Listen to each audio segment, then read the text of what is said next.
Hola, ¿qué tal amigos y amigas? Espero que hayáis disfrutado de las vacaciones. Como sabéis, dentro de 2 semanas, el miércoles 5 de octubre, comienza el nuevo año lectivo en el Centro Ultrella y, entre otras cosas, retomamos el curso de la historia de la Biblia dedicado al Nuevo Testamento. Como sabéis, antes del verano terminamos con el bloque 2 dedicado a las cartas paulinas auténticas, así que ahora vamos a retomar el curso con el bloque 3 dedicado a los evangelios sinópticos y a los hechos de los apóstoles. Como siempre, antes de entrar en un bloque nuevo, sabéis que tenéis un vídeo de introducción a ese bloque. Bueno, este es ese vídeo que espero que disfrutéis. Bienvenidos un año más, amigas y amigos, al Centro Ultrella.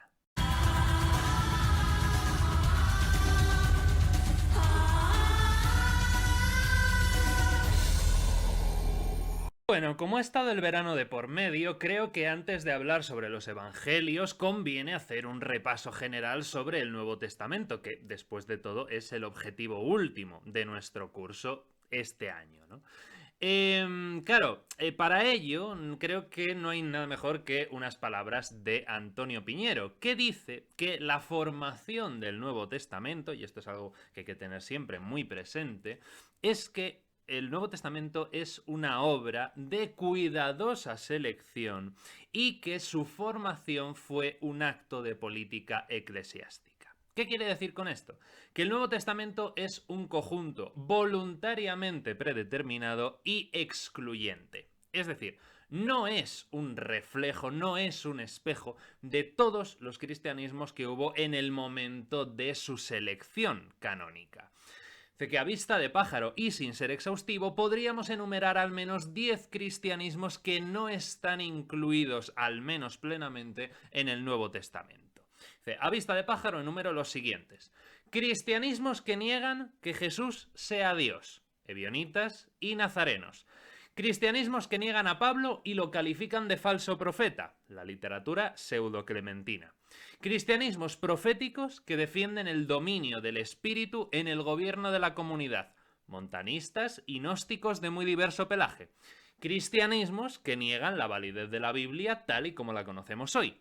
Marción, la literatura pseudo-clementina, ciertos gnósticos conocidos por los manuscritos de Nag Hammadi, como las comunidades que se hallan detrás de obras como Origen del Mundo, el Apócrifo de Juan o la Hipóstasis de los Arcontes, que tratan expresamente las cuestiones de antropogonía, antropología, acomodando el texto de la Biblia a las concepciones y los cánones gnósticos.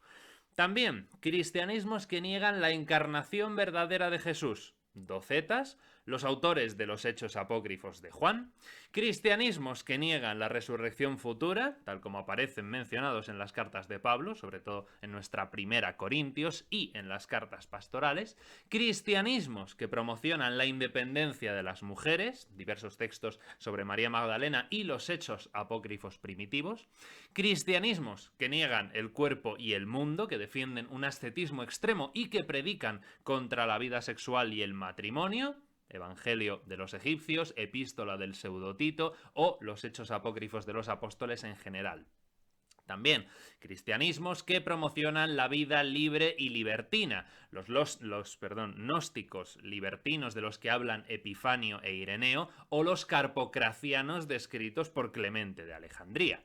Aunque no nos haya quedado ningún documento que deje constancia de ello, la estructura del Nuevo Testamento deja entrever varios actos de fuerza para fomentar la unidad dentro de este mare magnum que acabamos de exponer ahora.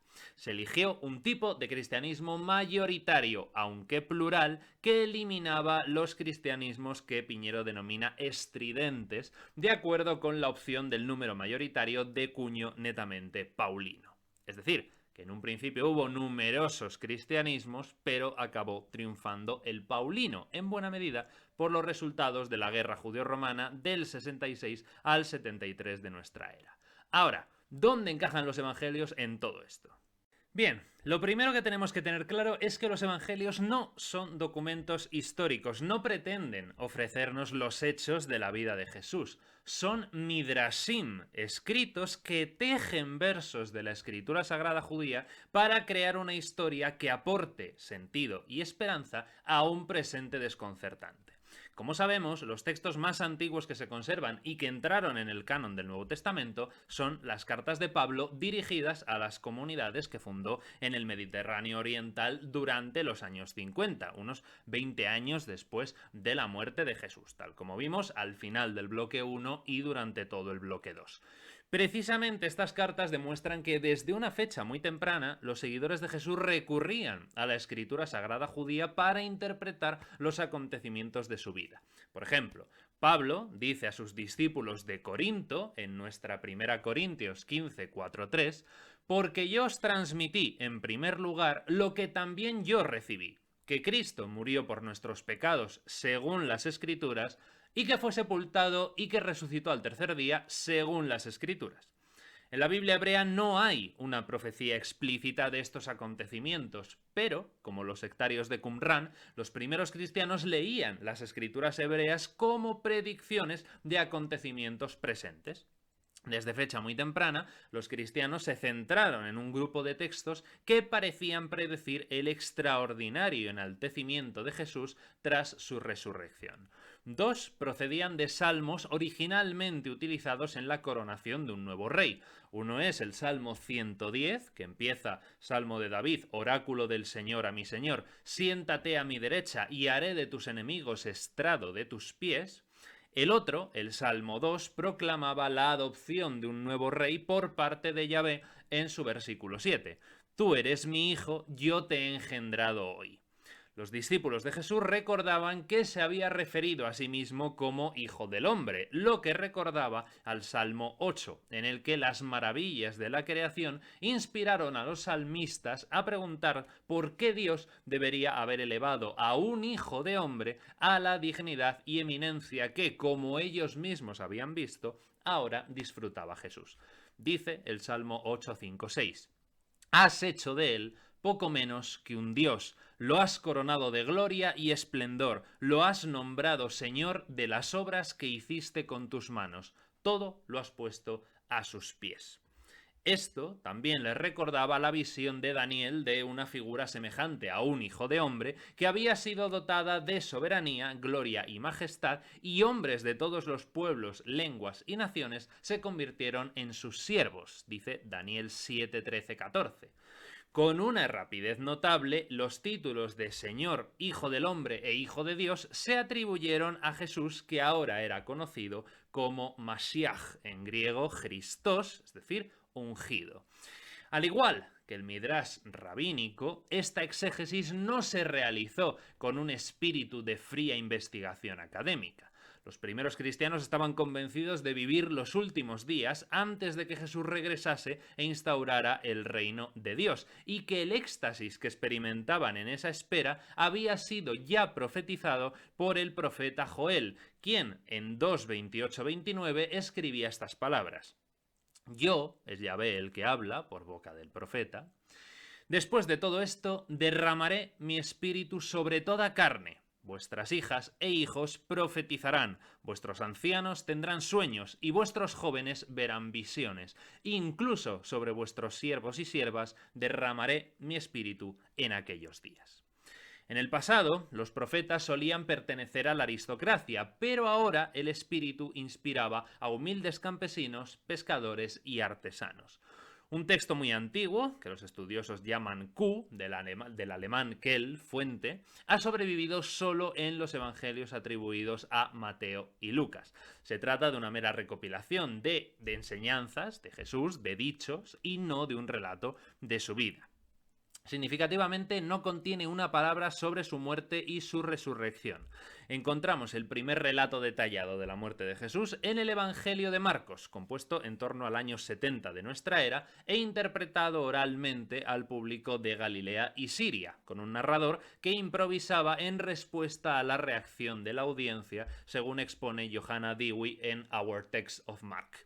Este evangelio presenta a Jesús como un profeta popular del pueblo llano. Como Elías pasó 40 días en el desierto, enfrentándose a Satán, su paseo sobre las aguas del mar de Galilea recordaban al éxodo de Egipto, y el milagro de alimentar a las multitudes recordaba al maná que dio de comer a los israelitas en el desierto. Como Moisés, Jesús promulgó mandamientos en la cima de una montaña y sus 12 discípulos representaban a las tribus de Israel. Al empezar a escribir poco después de la atroz destrucción del Templo de Jerusalén, Marcos intentaba contrarrestar el inflamado mesianismo que alimentaba la trágica guerra judía. Presenta a Jesús como un Mesías doliente y derrotado, y su misión como un viaje hacia la cruz. La narración está salpicada con predicciones sobre su muerte. La crucifixión fue un aspecto abominable del asedio a Jerusalén. Flavio Josefo relata cómo la muchedumbre hambrienta que huía de la ciudad era apresada por los romanos y, como Jesús, primero eran azotados y luego atormentados con todo tipo de torturas y por último crucificados ante los muros de la ciudad.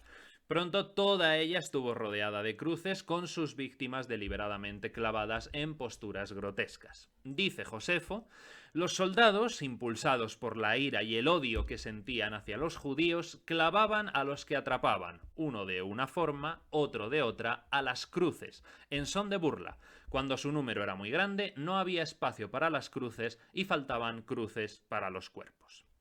Las noticias de esta atrocidad resonaron por toda la región. Pablo había transformado a Jesús en una figura mítica y Marcos siguió sus pasos. Esta afirmación, ojo, no pretende ser peyorativa. Jesús fue un ser humano real, un personaje histórico ejecutado hacia el año 30 por los romanos y cuyos primeros discípulos creyeron de alguna manera que había resucitado. Pero, a menos que se transforme en mito, un hecho histórico no puede servir de inspiración religiosa. Recordemos que un mito es algo que no ocurrió nunca, pero sucede siempre. Un suceso necesita ser liberado de su marco histórico específico e introducido en la vida de los fieles contemporáneos, porque de lo contrario seguirá siendo un relato insólito, quizá un hecho puntual e irrepetible, pero que no podrá influir en la vida de las personas. Por eso, para Marcos, la muerte de Jesús era un mithos, un ejemplo más del sufrimiento de los inocentes que ocurre constantemente, y su relato de la crucifixión de Jesús es un joroz de textos de escrituras sagradas. En hebreo, joroz significa cadena, creada por exégetas rabínicos y antiguos cristianos que vinculaba versículos de la escritura sagrada, confiriéndoles un significado completamente nuevo. De esta manera, el texto base para el joroz de la crucifixión, según Marcos, fue el Salmo 22, el lamento de un hombre virtuoso que se había convertido, según sus propias palabras, en vergüenza de la gente y desprecio del pueblo. Dice, en los versículos 7 y 8, al verme se burlan de mí, estiran la boca, menean la cabeza, diciendo, acudió al Señor, que lo ponga a salvo, que lo libre si tanto lo quiere. Marcos atribuye este abuso a los escribas y sumos sacerdotes a los pies de la cruz de Jesús. Como en el Salmo, cuenta cómo los soldados romanos se echan a suertes la túnica de Jesús y pone en labios del condenado el terrible lamento de abandono del salmista. Dios mío, ¿por qué me has abandonado? Un lamento que copiará Mateo. Marcos también se inspira en otros salmos. Jesús fue traicionado por sus amigos, experimentó aflicción y angustia, y en su extrema necesidad le dieron vinagre para beber. Marcos vinculaba completamente la muerte de Jesús con la tragedia de Jerusalén. Poco antes de ser arrestado, Jesús predijo la destrucción de la ciudad y mientras moría, el velo del templo se rasgó en dos, de arriba abajo. Marcos cree que en un mundo dominado por Roma, los seguidores de Jesús han de estar preparados para sufrir. La elección para la filiación divina ya no significa realeza, sino ignominia y sufrimiento. El reino de Dios llegará. En el Evangelio según Marcos, Jesús predice que la destrucción de Jerusalén será el principio del fin y que sus seguidores verán al Hijo del Hombre llegar desde las nubes del cielo para, en sus propias palabras, reunir a sus elegidos de los cuatro vientos desde el extremo de la tierra hasta el extremo del cielo. Los evangelios de Mateo y Lucas, basados en Marcos y Q, también son midrashim. Mateo presenta a Jesús como el Mesías de los gentiles y de los judíos, por lo que en su relato del nacimiento de Jesús, los magos persas son los primeros que le honran. Nunca pierde la oportunidad Mateo de citar un precedente en las escrituras sagradas a los sucesos de la vida de Jesús. Aplica la traducción griega de la predicción de Isaías del nacimiento de Ezequías al nacimiento milagroso de Jesús. La Virgen concebirá y dará a luz un hijo y le pondrán por nombre Emanuel, que significa Dios con nosotros. Cuando los magos preguntan a Herodes dónde pueden encontrar al Mesías, Mateo cita la profecía del profeta Miqueas, según la cual un líder que conducirá al pueblo de Israel vendrá de Belén. De hecho, todo el Evangelio según Mateo está concebido para mostrar que el conjunto de la Escritura Sagrada de Israel apunta a Jesús, que es la revelación última de Dios. En el Sermón de la Montaña, Jesús se convierte en un nuevo Moisés, que promulga una nueva ley en un comentario a la vieja ley que señala su insuficiencia. Has oído lo que han dicho tus ancestros, pero yo os digo, la antigua ley de la venganza, ojo por ojo, se convierte en ama a tus enemigos. No.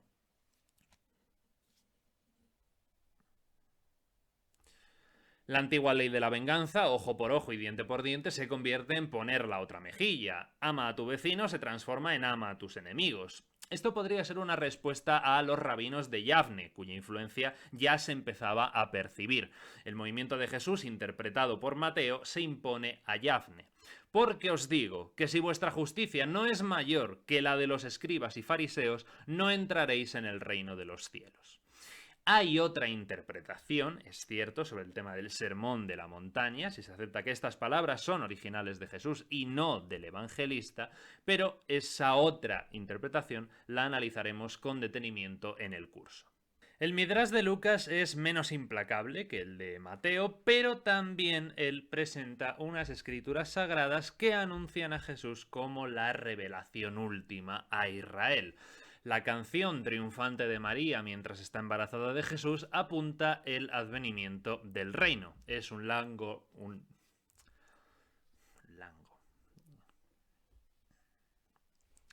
El Midrash de Lucas es menos implacable que el de Mateo, pero también él presenta unas escrituras sagradas que anuncian a Jesús como la revelación última a Israel. La canción triunfante de María, mientras está embarazada de Jesús, apunta al advenimiento del reino. Es un largo joroz, recordemos, cadena, que predice el inminente triunfo del pueblo llano, encadenando fragmentos bíblicos dispares y otorgándoles un significado completamente nuevo. En aquella época, entre finales del siglo I y principios del siglo II, los cristianos aseguraban que después de alzarse de entre los muertos, Jesús se apareció a sus discípulos antes de ascender al cielo. Una de esas apariciones, descrita por Lucas, nos ofrece un atisbo de la experiencia del antiguo Midrash cristiano. Unos días después de la muerte de Jesús, cuenta Lucas, dos de sus discípulos caminaban tristemente desde Jerusalén a Emaús cuando se les unió un extraño que les preguntó por qué estaban tan abatidos. Una vez que ellos le hubieron relatado la desgraciada historia de la muerte del Mesías, el extraño les reprendió por no creer en el mensaje de los profetas, que habían decretado que el Mesías sufriría y entraría en la gloria. A continuación, empezando por Moisés y recorriendo todos los profetas, el extraño demostró que las escrituras sagradas habían predicho a un Mesías doliente. Cuando llegaron a su destino, los discípulos pidieron a su nuevo amigo que se alojara con ellos y, cuando éste bendijo el pan, lo partió y se lo entregó, dice el texto que los ojos de ellos se abrieron y comprendieron que su compañero no era otro que el Mesías resucitado, pero enseguida se desvaneció de su vista.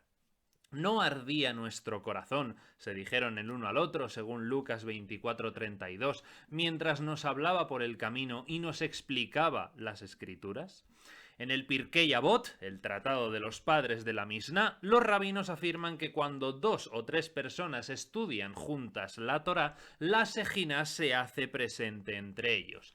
Los dos seguidores de Jesús tuvieron una experiencia similar, pero para ellos la Sejina, la presencia divina antaño consagrada en el templo perdido, se había encarnado ahora en la persona de Jesús. La exégesis era una experiencia emocional que hacía que sus corazones ardieran. Experimentaron esa presencia en la comida ritualizada que reproducía su muerte, en la intuición que se apoderó de ellos a medida que diversos textos sagrados se fusionaban luminosamente y en su trato con el extraño o extranjero. Esto era especialmente significativo en la comunidad mixta de Lucas, formada por judíos y gentiles, que al superar sus prejuicios y concepciones previas, abrían sus ojos a horizontes más amplios. Los judíos habían comprendido hacía mucho tiempo que todo discurso religioso era básicamente interpretativo. Habían buscado durante mucho tiempo un sentido nuevo en textos antiguos en momentos de crisis, y la metodología básica de la exégesis cristiana del peser, descifrar, que había sido también practicada por los sectarios de Qumran, no era diferente del midrash rabínico. Insisto, la exégesis era sobre todo un ejercicio espiritual. Los tres evangelios sinópticos, Marcos, Mateo y Lucas, describen un incidente en el que tres de los discípulos, Pedro, Santiago el Mayor y Juan, vieron a Jesús aureolado con una luz divina. Se transfiguró delante de ellos y su rostro resplandecía como el sol y sus vestidos se volvieron blancos como la luz. Moisés y Elías aparecieron a su lado y una voz celestial proclamó: «Este es mi Hijo amado, en quien me complazco, escuchadlo». Esto podría ser una descripción de las visiones pascuales de los discípulos o una visión experimentada por los miembros del movimiento de Jesús durante sus sesiones midrásicas. Parece una clara reminiscencia de la visión de Ezequiel de un ser semejante a un hombre rodeado de luz y de algo que parecía la gloria, el kabod, de Yahvé. Los primeros cristianos parecen haber vislumbrado parte de la divina gloria, un reflejo luminoso de lo divino, en el hombre Jesús. Pero al mismo tiempo, algunos cristianos gentiles empezaron a sentirse incómodos en su relación con el judaísmo, una situación que propició y acentuó Marción de Sinope. Los evangelios sinópticos presentan a Jesús participando en una feroz polémica contra escribas y fariseos. Se decía que los líderes judíos conspiraron contra Jesús, y en el evangelio de Mateo, cuando Pilato es reacio a asumir la responsabilidad por su ejecución, la multitud judía grita como un solo hombre: «Caiga su sangre sobre nosotros y sobre nuestros hijos». Más tarde, esas palabras fueron una constante a la hora de inspirar a los cristianos europeos para atacar a las comunidades judías en Viernes Santo. Sin embargo, en su contexto original no eran antisemitas, porque la mayoría de los cristianos seguían siendo judíos. Así que la polémica refleja un debate judío interno en el periodo inmediato a la destrucción del templo entre los rabinos y el movimiento de Jesús. La penetrante retórica de Jesús en los evangelios sinópticos se parece a los intensos debates sobre la halajá en la Misná. En palabras de la académica estadounidense Amy Jill Levine, el propio Jesús era un judío que hablaba para otros judíos. Sus enseñanzas concuerdan con la tradición de los profetas de Israel. El judaísmo siempre ha tenido un componente autocrítico. Cuando las cartas de Pablo se difundieron por las iglesias del Mediterráneo oriental, los escritos que conformarían el resto del Nuevo Testamento se conformaron impulsados por tres vectores principales: la reacción, positiva o negativa, a la doctrina paulina, la necesidad de fundamentar y justificar el progresivo alejamiento del judaísmo y resolver las dificultades que entrañaba el retraso de un fin del mundo que se había creído inminente y que se predicaba como tal. Otra clave importante en el surgimiento de la nueva literatura neotestamentaria fue la destrucción del templo y la consecuente desaparición de los sacrificios. Los rabinos de Yavne lo interpretaron de una manera, los evangelistas de otra. Sobre estos escritos hay muchas dudas. ¿Por qué aparecieron los evangelios? ¿Qué significa y cómo se usó ese término? ¿Es la forma literaria del evangelio un invento de los cristianos? ¿Cómo se pasó de la transmisión oral de dichos y hechos de Jesús a su consignación por escrito? ¿Se copiaron unos evangelistas de otros? ¿Por qué solo hay 4 canónicos y cómo se alcanzó ese canon desechando los apócrifos? Bueno, a lo largo de este bloque y en otros puntos del curso iremos dando respuesta a estas y otras preguntas. Por el momento, procuremos responder a cuestiones esenciales.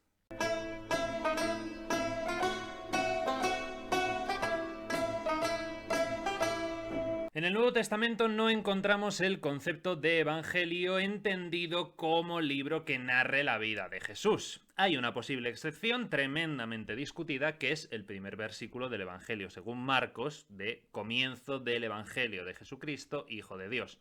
Quizá el primer testimonio claro de evangelio entendido de esa manera se encuentre en la Didaché, la doctrina o enseñanza de los 12 apóstoles de probablemente la segunda mitad del siglo I, que en 15:13 dice: corregíos los unos a los otros, no con ira, sino con paz, como lo tenéis en el Evangelio.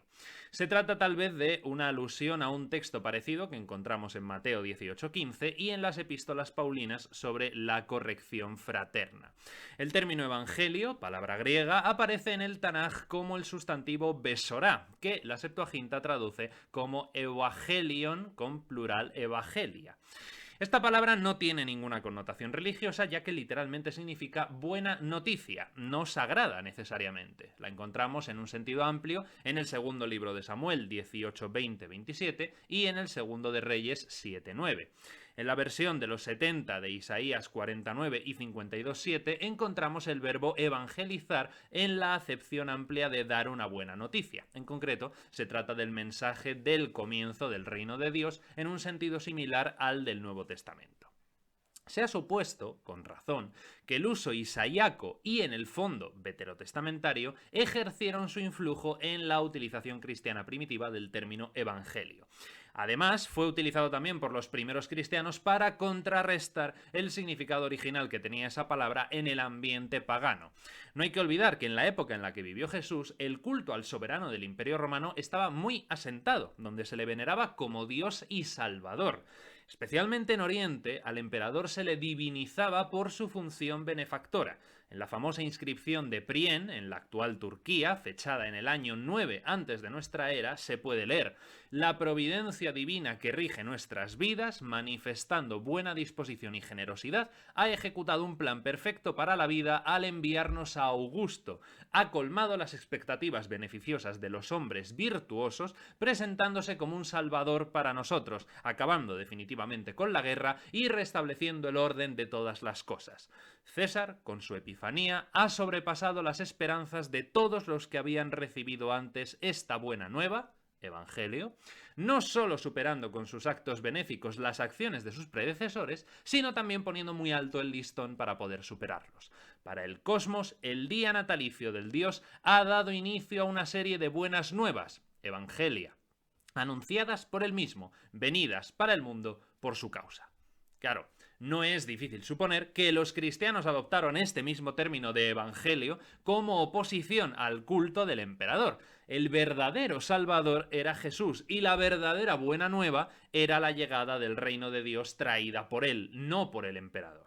Es decir, todo lo que se ofrecía en el ámbito del paganismo, la paz, la salvación, etc., lo ofrecía el cristianismo mejor y más fácilmente.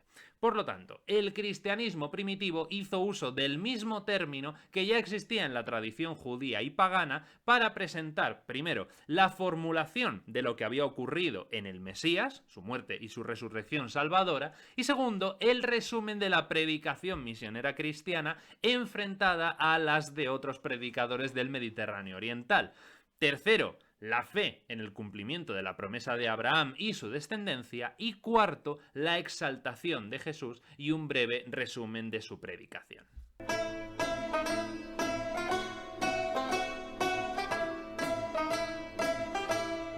A menudo se piensa que sí, que los evangelios son un género literario único dentro de la literatura griega antigua, pero esto no parece ser así.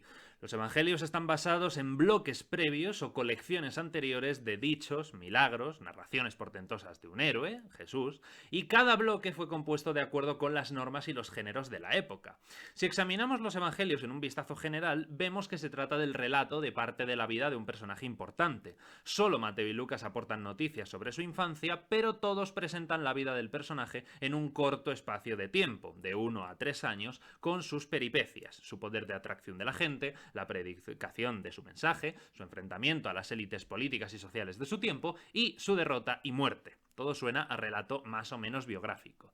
La crítica acepta en general que las figuras de Elías y Eliseo sirvieron de base para presentar las de Juan Bautista y Jesús. En clase veremos los paralelos en los pasajes exactos. No, los evangelios no son un género literario singular, sino parte de la historia de un personaje que se consideraba importante y que por ello entran dentro del género de las biografías. Eso sí, las biografías tal y como se concebían entonces, no como las entendemos ahora.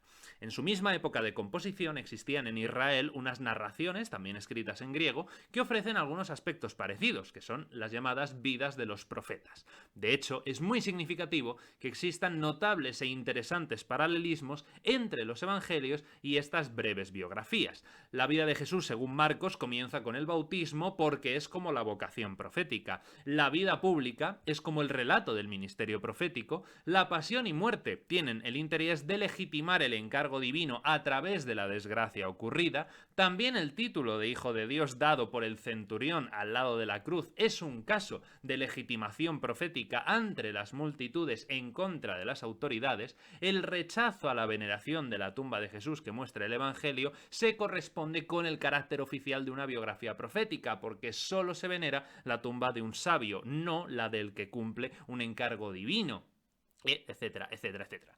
Las vidas de los profetas relatan brevemente las peripecias principales de la vida y obra de cada profeta, su lugar de nacimiento, algunas tradiciones populares surgidas alrededor de su figura, detalles geográficos de los lugares donde actuaron y, sobre todo, el modo de su muerte y enterramiento. Sobre estos relatos ya hablamos en el bloque dedicado a los libros proféticos del Antiguo Testamento, donde vimos que ofrecían poquitos datos biográficos los libros canónicos. Entonces, los apócrifos vidas de los profetas vinieron a llenar esos huecos.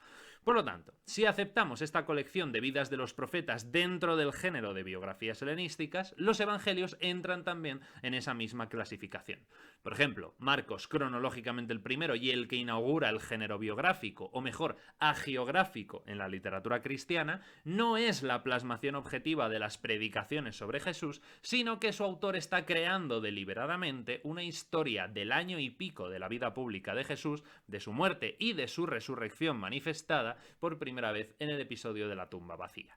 Originalmente, los evangelistas pretendieron ofrecer a sus lectores un relato ordenado cronológica y temáticamente de la vida de Jesús, pero cada uno en la medida de su propia perspectiva. Los evangelistas no eran cronistas, sino creadores. Así que no, los evangelios no son un género literario único. El carácter sagrado que recibieron posteriormente no los sitúa fuera del marco de la biografía de época helenística, que era un género muy maleable y permitía numerosas y notables variantes.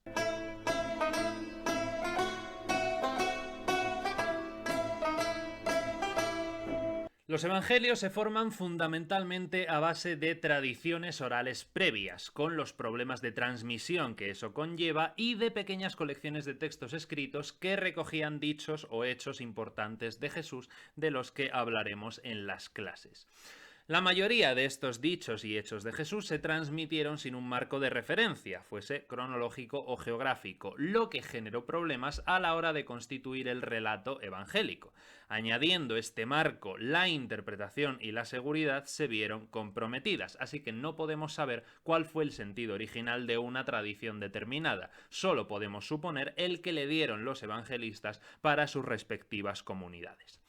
No conviene olvidar que Jesús realizó prácticamente toda su predicación en arameo, mientras que nosotros la hemos recibido en griego porque así fue escrita. La pregunta se impone: ¿fue siempre la traducción tan exacta y fidedigna como para mantener sin sombra de duda el sentido original de lo que quiso decir Jesús? Pues parece bastante dudoso, porque las retroversiones que han hecho destacados especialistas al arameo de los textos griegos originales no coinciden casi nunca.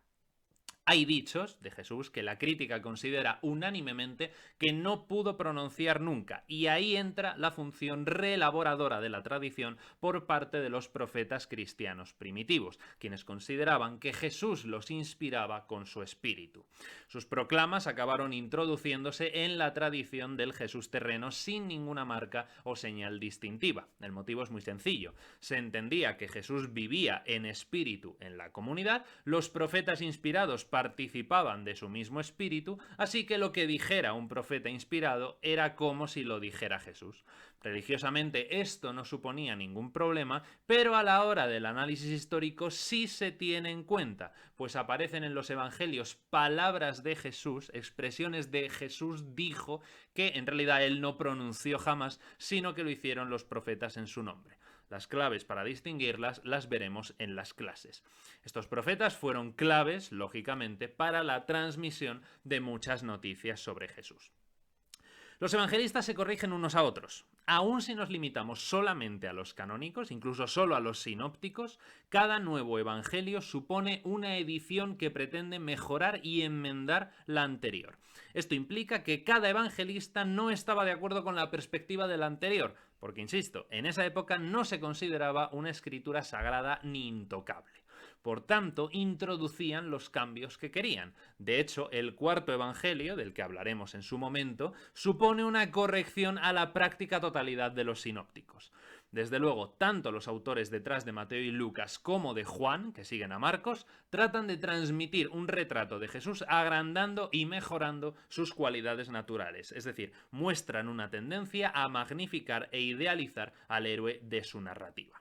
Cada pasaje de los evangelios está diseñado y concebido como una defensa a ultranza de la fe. El objetivo era proclamar a toda costa que Jesús era el Mesías prometido por Dios al pueblo de Israel, enviado al mundo para solucionar el problema de las relaciones entre el Creador y el ser humano, alejado irremediablemente de él por el pecado.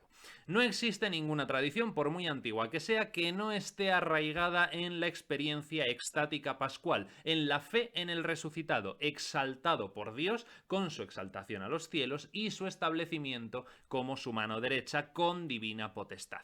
Por tanto, insisto, los evangelios no pretenden ser crónicas, libros de historia para informar, sino escritos teológicos que tratan de demostrar y convencer a las gentes de que Jesús es el Salvador del mundo. Son, en definitiva, libros apologéticos que buscan despertar la fe en sus oyentes, con afirmaciones sobre sucesos sobrenaturales. Pensaréis que me repito, pero es que es muy importante. Los evangelistas no son simples transmisores inocuos y fidedignos de tradiciones primitivas, fiables históricamente, sino que son verdaderos autores, son creadores que impregnaron su teología particular o la de su comunidad en todo lo que escribieron. Sin embargo, esto no debe hacernos tampoco irnos al extremo opuesto de que todo es mentira y leer los evangelios como si fueran completamente obras de ficción. Ya hemos dicho en más de una ocasión que las escrituras sagradas de cualquier tradición tienen sus propias normas que conviene conocer antes de trabajar con ellas. Por lo tanto, no se puede generalizar y conviene analizar la historicidad de los evangelios pasaje por pasaje, aunque siempre desconfiando de la plena historicidad de estas obras. En resumen, conviene valorar debidamente los evangelios, pues en caso contrario sería imposible escribir una sola línea sobre el Jesús de la historia, y sabemos que por suerte esto no es así. 300 años nos avalan en la tarea. Hay varios motivos para considerar que no todo es pura invención. Primero, el material verificable. Los evangelios contienen mucha información del siglo I verificable y contrastable con obras contemporáneas judías y griegas. Segundo, Jesús no dijo muchas cosas. Si eliminamos el discurso escatológico de Marcos 13 y sus paralelos, sus dichos podrían recitarse en un par de horas. Es una cantidad de texto que es fácil de memorizar y además los judíos son un pueblo amante de las tradiciones orales, así que estaban y están muy acostumbrados a aprender de memoria. Además, varias sentencias de Jesús tienen cierto ritmo poético y realiza juegos de palabras en arameo, tal como constatan algunas reconstrucciones, lo que las hacía fáciles de entender y memorizar, y en especial las parábolas debido a su viveza. Tercer punto, la temática, ¿no? La temática de la predicación de Jesús era la doctrina común del judaísmo del momento, así que era conocida y reconocible. Las ideas que transmitía Jesús en su enseñanza eran elementales, apenas hay contenido original en los evangelios. Los paralelos de Jesús con la moral rabínica contenida en la Misná son numerosísimos y no podemos decir que esta última esté copiada de los evangelios debido al ambiente de hostilidad entre los judeocristianos y el judaísmo normativo, como se deduce, por ejemplo, de Mateo y el duro retrato que hace de los fariseos, o de Juan y la imagen global tan negativa que transmite de los judíos.